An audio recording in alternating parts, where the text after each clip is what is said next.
There are no signs, no sirens. You just wake up one day and you're lost, not in the world, in yourself. Carl Jung didn't just warn us about the world outside. He pointed to the real threat, the landscapes inside your own mind. The Stoics, they saw it too. Different names, same demons, mental traps, soul-sized quicksand. And if you're not careful, you don't just visit these places, you build a home there. Before we dive in, make sure you hit that subscribe button. Darkside Demeanor is for the ones who think different, deep thinkers, quiet rebels, former shy guys with fire in their eyes. Let's go in. 1. The mirror maze of denial, where the shadow becomes your puppeteer. This one's tricky, because on the surface, you look fine, but inside, you've exiled half of yourself. You ignore your rage, your lust, your jealousy, your grief. You act like they're strangers.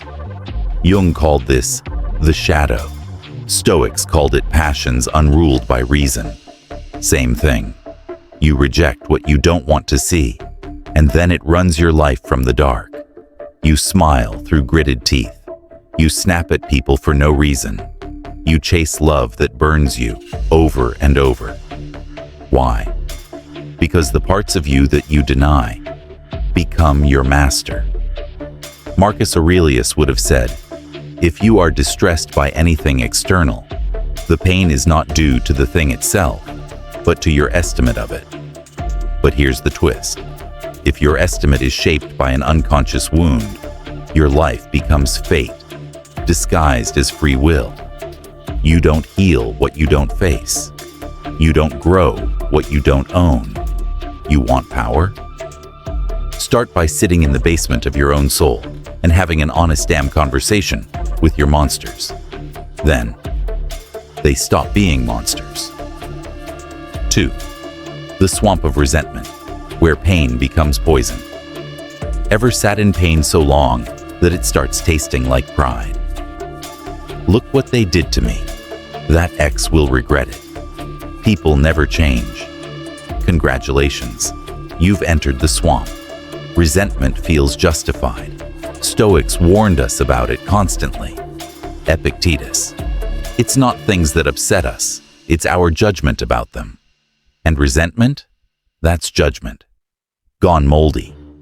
You replay the betrayal like a song stuck on loop. But here's the harsh truth. Your pain won't punish them.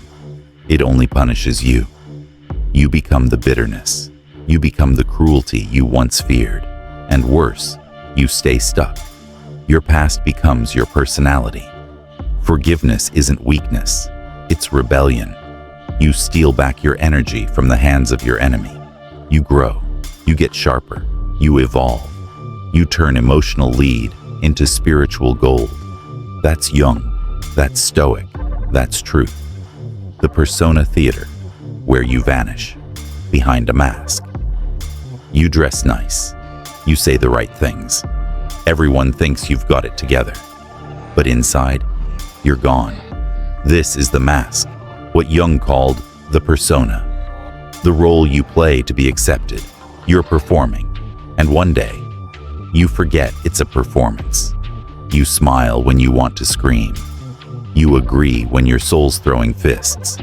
Seneca would have torn this to shreds. If you live according to nature, you will never be poor. If you live according to opinion, you will never be rich. And what is the persona, if not the desperate thirst to be seen a certain way? If your outside never matches your inside, congrats, you're hollow. And hollow things eventually crack. To leave the theater means risking rejection. But what's the price of playing a fake role your whole damn life? Take off the mask, piece by piece, even if your hands shake. The desert of isolation, where self-reliance becomes self-exile. Solitude can be sacred. But isolation, that's a prison with sand for walls. You tell yourself, I don't need anyone. People are fake. I'm good alone. You're not. You're scared. Jung said we are wounded in relationship, and we heal in relationship. The Stoics didn't believe in total detachment. They believed in right relationship, tested by virtue. Even Marcus, the emperor, knew we are made for cooperation. You hide because part of you feels unlovable, so you armor up with pride.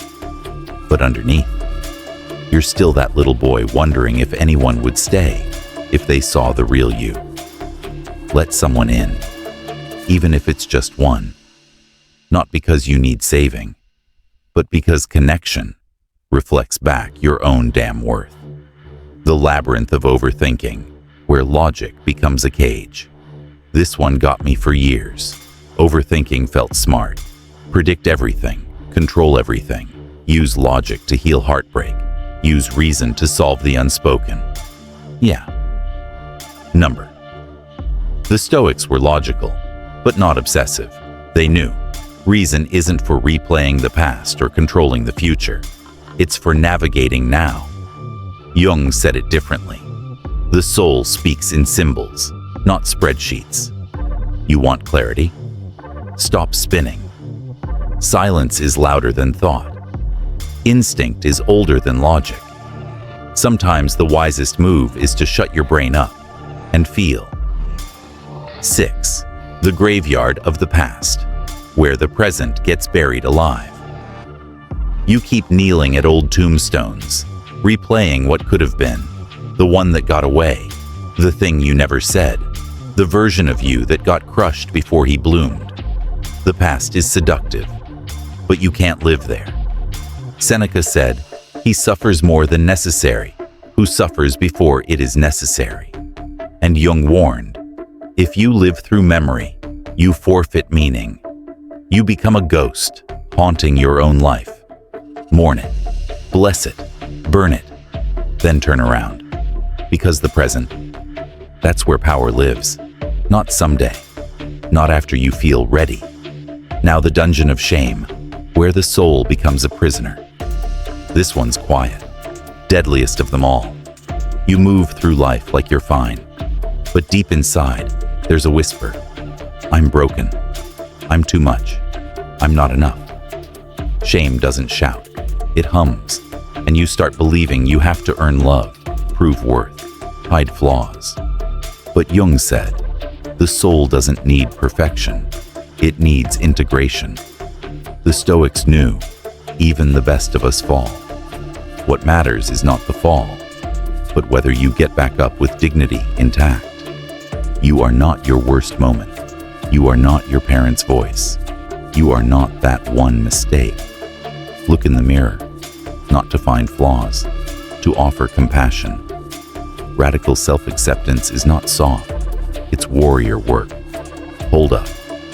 Before we close this chapter, I've got something for the ones who stayed. The quiet warriors. The deep thinkers who watched all the way through. You already know this. The real answers are never in plain sight. They're hidden in the shadows. So here are 3 bonus traps Carl Jung and the Stoics warned about, but most never see. These are the ones that bury empires from the inside. Let's go. Bonus trap. Number 1.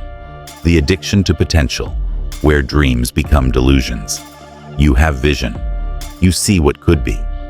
You obsess over your potential, your future self, your best version. And yet, you do nothing. Why? Because the fantasy is more comforting than the climb.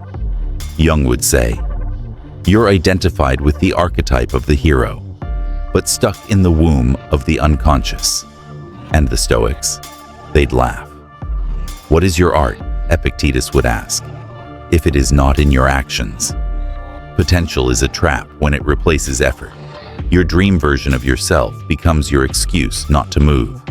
Kill the fantasy, build the reality, bleed for it, or bury it. Bonus. Trap number 2. The noble martyr complex, where suffering becomes a badge you give. You help. You carry others. And somewhere along the line, you confuse that with virtue. But under the surface, you're resentful. You're exhausted. You're secretly hoping someone sees your pain and rescues you. Jung saw this as the shadow of the healer, wounded people who heal others to avoid healing themselves. And the Stoics warned, virtue is not about appearances, but truth. If your kindness is fueled by guilt, fear, or emptiness, it's not noble. It's self-abandonment in disguise. You're allowed to rest. You're allowed to say no. You don't owe the world your exhaustion. You owe it your truth. Bonus trap. Number 3. The phantom identity, where ego hides inside growth. You think you've changed. You speak in quotes. You journal. You say things like, I've done the work. But somewhere deep down, you're still playing a role. You've just swapped the old mask for a spiritual one. Jung warned us about inflation. When the ego hijacks the persona of the awakened man, you're not wiser. You're just better at pretending. The Stoics had no tolerance for this. Marcus Aurelius said, waste no more time arguing what a good man should be. Be one. You don't need to look healed.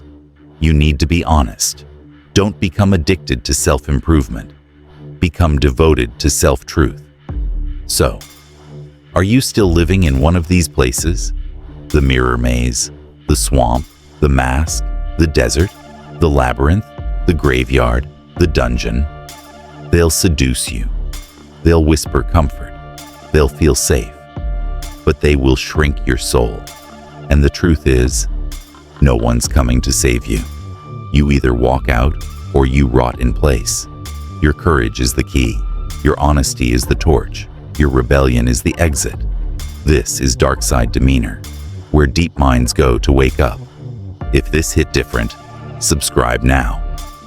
Comment below. Which trap have you escaped? Which one still holds you? Let's go deeper. Together. We're just getting started.